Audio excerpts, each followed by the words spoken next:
As I've said in the film I think I made yesterday, I did one with pork belly. 2 or 3 times a year I like to use up the meat that I have in the freezer so that I know for a fact it hasn't been there for too long.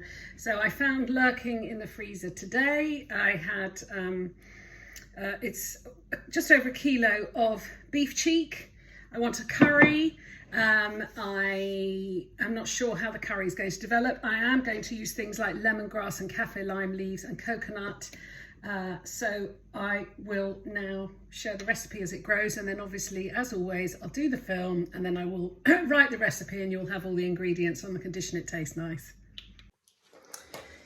I'm starting with, I'm going to cook mine in a pressure cooker, which means it will cook in about 40 minutes as opposed to probably 2.5 hours. But you can cook it just in a normal pot. I'm going to do all the browning in the pressure cooker. My pressure cooker is a very old-fashioned one. I know you can get some fancy ones. I'm just going to add a splash of vegetable oil. I've already seasoned my beef cheek. This doesn't look like a lot because it isn't. It's only 1 kilo because there's only 2 of us. And I am going to put this in the pan and get this browned on all sides, and then when it's browned I'll remove it from the pan. As you can see, I've got a lovely bit of colour on there. I've lowered the heat under the pan. Going to add another splash of vegetable oil. You can also use groundnut oil or sunflower oil, and I'm going to put in the onions. I've got an onion that's been very finely chopped. Oops, a mess. And I'm going to saute that on a very low heat for about 5 to 7 minutes. In a mini chopper, I've chopped up garlic, ginger and chilli. My onions are now soft. I'm going to add that into the pan. I will cook that for just a minute. There we go. Let's give that a stir. I've also got here, this is a spice blend that I've made, so when I do the recipe I will include everything that's in this incredibly aromatic spice blend. I find this sort of thing, it makes cooking curries a whole lot easier because you haven't got to add all separate things. So I'm going to add, not holding back, a couple of tablespoons of my spice blend, and I will just cook it for a minute. Lovely. And now I'm going to tip the lamb back in with any of its accumulated juices and stir it to make sure it's completely coated with the spice blend. Next is the messy bit. I've got a tin of whole plum tomatoes. Sorry, I'm just going to take my rings off. So that I've got a bit more texture in there rather than just the chopped tomatoes, I take the tomatoes and just squish them through my hands so that it's a nice textured sauce. Plus it feels quite nice. Ooh, there we go. I've also got my stock, which again I've shown you before.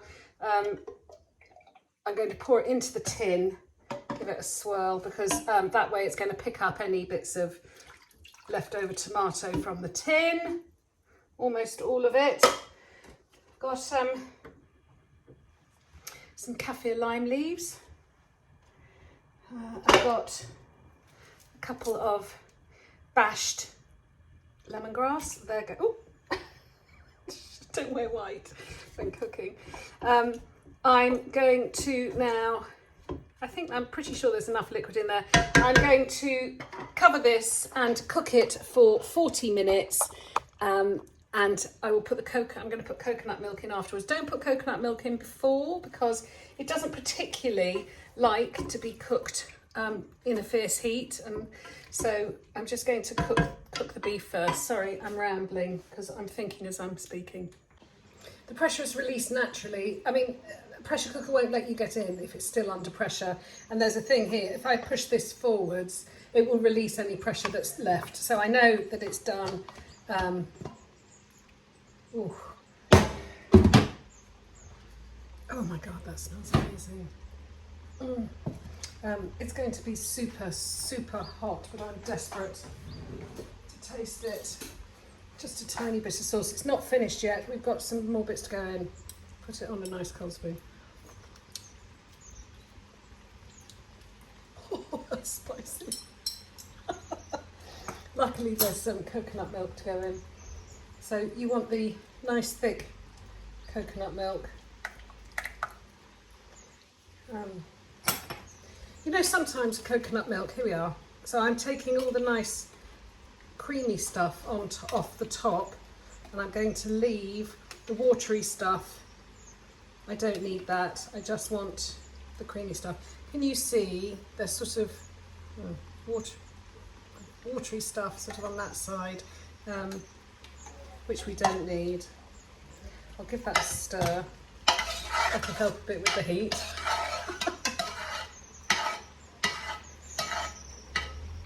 Let's taste it now. It's delish.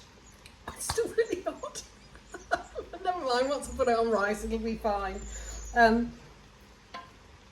Okay, I'm going to return that uncovered, and I'm going to just leave that to simmer for about 10 minutes. I don't want it to come to the boil. I don't want it to bubble. Coconut milk doesn't like boiling.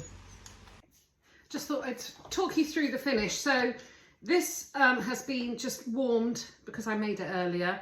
I have added some fish sauce. It needed saltiness.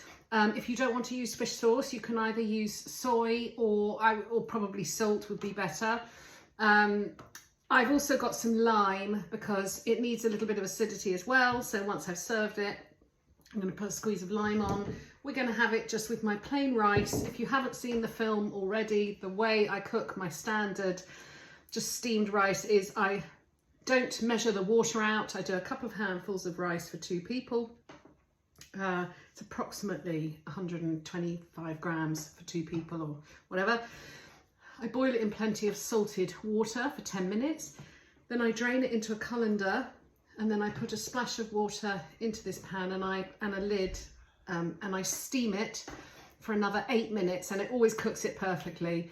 I know it's naughty, but I also finish my finish my rice off with a knob of butter, and tonight I've just put some of the green bits from a spring onion. That's it. I don't know what I'm going to call it yet, because it was inspired by a rendang, but it isn't a rendang because I put tomatoes in there, and I just thought rendang was a little bit too coconutty and a little bit too meaty. I like a lot more sauce, so I will sleep on it.